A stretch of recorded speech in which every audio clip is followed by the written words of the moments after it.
വിദ്യാർത്ഥിനികളുടെ ഹാജർ register school ജീവനക്കാരൻ മോഷ്ടിച്ചുവെന്ന് പരാതി. തിരുവനന്തപുരം കിളിമാനൂർ രാജാ രവിവർമ്മ ഗേൾസ് സ്കൂളിലെ +1 ബാച്ചിന്റെ രജിസ്റ്ററാണ് മോഷണം പോയത്. ലാബ് അറ്റൻഡർ രജിസ്റ്റർ മോഷ്ടിക്കുന്ന ദൃശ്യങ്ങൾ 24-ന്. ആ ദൃശ്യങ്ങളിലേക്ക്.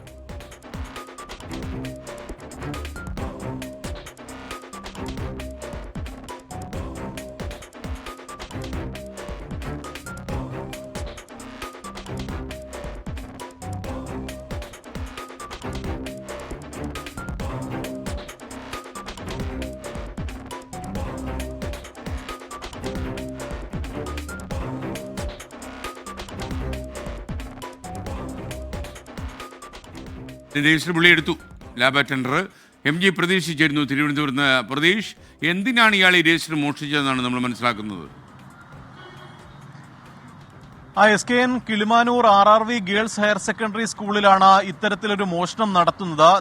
അതും ഈ വിദ്യാർത്ഥിനികളുടെ ഹാജർ രജിസ്റ്റർ അതേ സ്കൂളിൽ തന്നെ ഒരു ജീവനക്കാരൻ മോഷ്ടിച്ചുകൊണ്ട് പോകുന്നു എന്നുള്ളൊരു വിചിത്രമായ ഒരു പരാതിയാണ് പ്രധാനമായും ഉയരുന്നത്. കാരണം എന്തിന് ഈ രജിസ്റ്റർ മോഷ്ടിച്ചു എന്നുള്ള ചോദ്യം പ്രധാനമായും ഇക്കാര്യത്തിൽ ഉയരുന്നുണ്ട്. ഇതിൽ ഈ ഇക്കഴിഞ്ഞ 7-ാം തീയതി മുതലാണ് സ്കൂളിൽ രജിസ്റ്റർ ബുക്ക് കാണാതാകുന്നത്. തുടർന്ന് പല ഇടങ്ങളിലും പരിശോധന നടത്തിയെങ്കിലും ഹാജർ രജിസ്റ്റർ കണ്ടില്ല.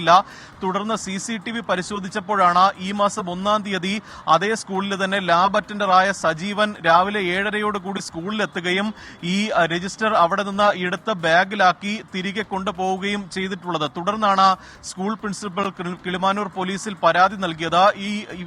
ഈ അറ്റൻഡറെ ഈ പോലീസ് സ്റ്റേഷനിലേക്ക് വിളിച്ചു വരുത്തുകയും വിശദമായി ചോദ്യം ചെയ്യുകയും ചെയ്തിട്ടുണ്ട്. പക്ഷെ അപ്പോഴും എന്തിന് ഈ സ്കൂൾ രജിസ്റ്റർ എടുത്തു എന്ന കാര്യത്തിൽ കൃത്യമായൊരു മറുപടി ഈ ജീവനക്കാരന്റെ ഭാഗത്ത് നിന്ന് ഉണ്ടായിട്ടില്ല. ഈ ജീവനക്കാരിൽ നിന്ന് കൂടുതൽ മൊഴിയെടുക്കുകയും സ്കൂൾ അധികൃതരിൽ നിന്ന് കൂടുതൽ മൊഴി രേഖപ്പെടുത്തുകയും ചെയ്യുമെന്നതാണ് നിലവിൽ പോലീസ് അറിയിച്ചിരിക്കുന്ന കാര്യം. ഈ പ്രധാനപ്പെട്ട രജിസ്റ്ററാണ്. ഇതിൽ വിദ്യാർത്ഥിനികളുടെ പേര്, അഡ്രസ്, ആധാർ നമ്പർ ഉൾപ്പെടെയുള്ള വിവരങ്ങൾ രേഖപ്പെടുത്തിയിട്ടുണ്ട്. അതുകൊണ്ട് തന്നെ ഇത് മോഷണം പോയതിൽ ദുരൂഹതയുണ്ട് എന്ന് രക്ഷിതാക്കളും ആരോപിക്കുന്നുണ്ട്. അതുകൊണ്ട് കൃത്യമായൊരു അന്വേഷണം വേണമെന്നതാണ് രക്ഷിതാക്കളും ആവശ്യപ്പെടുന്ന കാര്യം. വിശദമായി പരിശോധന നടത്തുമെന്ന് പോലീസും അറിയിച്ചിട്ടുണ്ട്. MG പ്രതീഷാണ് വിവരങ്ങൾ നൽകിയത്.